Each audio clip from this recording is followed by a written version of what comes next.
नमस्ते दोस्तों, मेरा नाम है डॉक्टर शिनागी और आज हम बात करने वाले हैं कि हम अपनी जाठर अग्नि के हिसाब से खाना कैसे खाएं। जो हमारी डाइजेस्टिव फायर है, जिसको कि आयुर्वेद में जाठर अग्नि बोला जाता है या पाचक अग्नि बोला जाता है। पाचक अग्नि तो नहीं कहते, पाचक अग्नि तो वैसे लिवर में रहती है, बट डाइजेस्टिव फायर का जो कंसेप्ट है आयुर्वेद में 13 प्रकार की अग्नियों का कंसेप्ट है। उसमें से एक अग्नि है जाठर अग्नि, जो कि हमारे स्टमक में रहती है, एब्डोमेन में रहती है, जिसको हम कहते हैं जाठर अग्नि। अब ये जो जाठर अग्नि का कंसेप्ट है, इसके अकॉर्डिंग अगर, क्योंकि बहुत से लोगों को तो ये पता ही नहीं रहता कि जाठर अग्नि जो है ये वेरी करती है, सुबह कुछ और होती है, दोपहर में कुछ और होती है, इवनिंग में कुछ और होती है और रात को जब हम सोते हैं तो कुछ और होती है। हर वक्त पे ये डिफरेंट होती है। तो कई बार हम ने लोगों से मिलते हैं, वो जैसे कईयों के ऑफिस लग जाते हैं 6 बजे, या कईयों के स्कूल के लिए निकलना होता है, जॉब के लिए निकलना होता है, तो लोग 6 बजे ही ब्रेकफास्ट करके 7 बजे घर छोड़ देते हैं और निकल जाते हैं।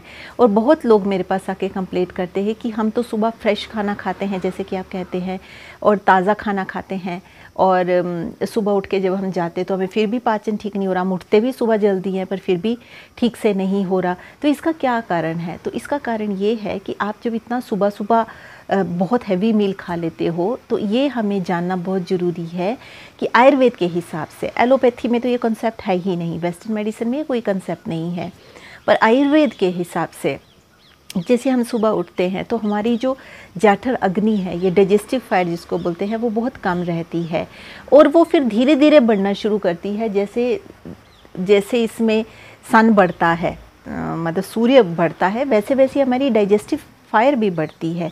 तो जब हमारी जो सुबह की डाइजेस्टिव फायर है जो इतनी कम होती है सुबह, और उसमें हम बहुत सारा खाना उसमें डाल दें, तो डेफिनेटली जैसे आप देखे होंगे थोड़ी सी आग और उसमें बहुत भारी भारी कोल डाल दे, लकड़ी डाल दे, तो वो बुझ जाती है ना आग। उसका फ्यूल अगर ज़्यादा डाल दे तो ख़त्म हो जाती है आग।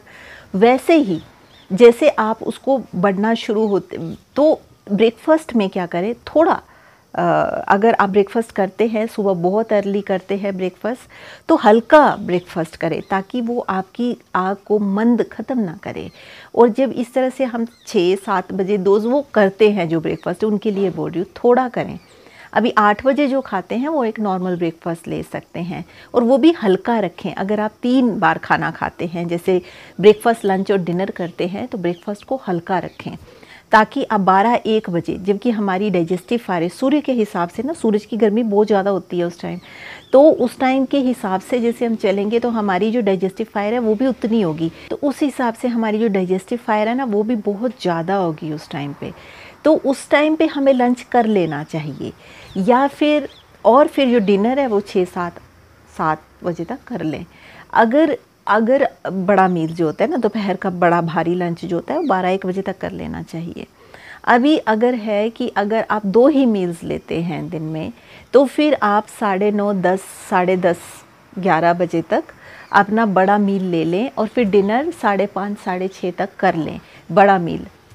तो ये इस तरह से आपको करना चाहिए, क्योंकि इस तरह से हम करेंगे तो 10 बजे तक वो मील जो है वो ख़त्म हो जाता है, पच जाता है, डाइजेस्ट हो जाता है, और बॉडी को हीलिंग के लिए टाइम मिल जाता है।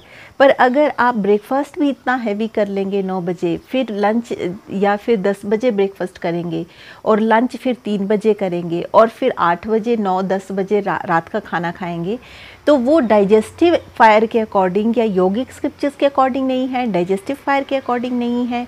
तो उसमें मतलब पेट में जिसकी थोड़ी दिक्कतें बनी रहती है वो ज़्यादा बढ़ जाएगी। अगर आपका डाइजेस्टिव फायर जो है, जिसको कहते हैं पाचक अग्नि, बहुत अच्छा है, तो इतनी मतलब आगे पीछे खाने का कोई ज़्यादा फ़र्क नहीं पड़ता, मेटाबॉलिज़्म अगर बहुत अच्छा है। पर अगर आपका मेटाबॉलिज़्म ख़राब है, आपको डाइजेशन से रिलेटेड दिक्कतें हैं या थोड़ी बहुत दिक्कत बनी रहती है, तो आपको ये थोड़ा टाइम और डिसिप्लिन का ध्यान रखना पड़ेगा, ताकि हमें बाहर की दवाइयाँ खाने की ज़रूरत ना पड़े। हम बस लाइफ़स्टाइल को ही बदल के अपना जो स्वास्थ्य है वो ठीक से ठीक कर पाएँ। ऑफ कोर्स जब हम ग्रोइंग ईयर्स में होते हैं, तो जैसे कैसे होते हैं बच्चे, कभी कुछ खा रहे हैं, ये खा रहे हैं, सब ऐसे ही करते हैं। पर ऐसा होता है कि कई बार लाइफ में सिचुएशंस ऐसी आ जाती है, जैसे मेरे साथ हुई, यू गो थ्रू बहुत डिफ़िकल्ट हेल्थ सिचुएशन से जब आप निकलते हो, और जब तुम्हें कोई सॉल्यूशन नहीं मिलता, और हॉस्पिटलों के चक्कर खा खा के मतलब कुछ भी सॉल्यूशन नहीं मिलता, तो बाद में फिर खुद ही समझ आती है कि यार ये चीज़ नहीं, हमें ये करनी चाहिए थी, ये नहीं अब ये करनी चाहिए थी। तो ये वीडियोस मेरे बनाने का पर्पस सिर्फ यही है कि जो प्रॉब्लम मुझे आई, जो नॉलेज मुझे नहीं था, वो बाकियों तक पहुँचे, ताकि बाकी लोग इस तरह के प्रॉब्लम से सफ़र ना करें।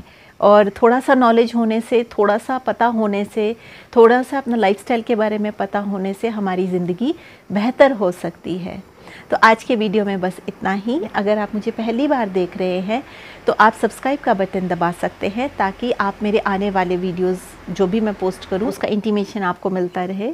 अगर आपका कोई क्वेश्चन है तो आप कमेंट सेक्शन में लिख सकते हैं। I will try to answer questions in the best possible way. अगर आप आयुर्वेदा कंसल्टेशन लेना चाहते हैं तो आप मुझे मेल आईडी में लिख सकते हैं। I will try to schedule the consultation for you. So with this note I would like to say stay healthy, stay blessed, take care, bye.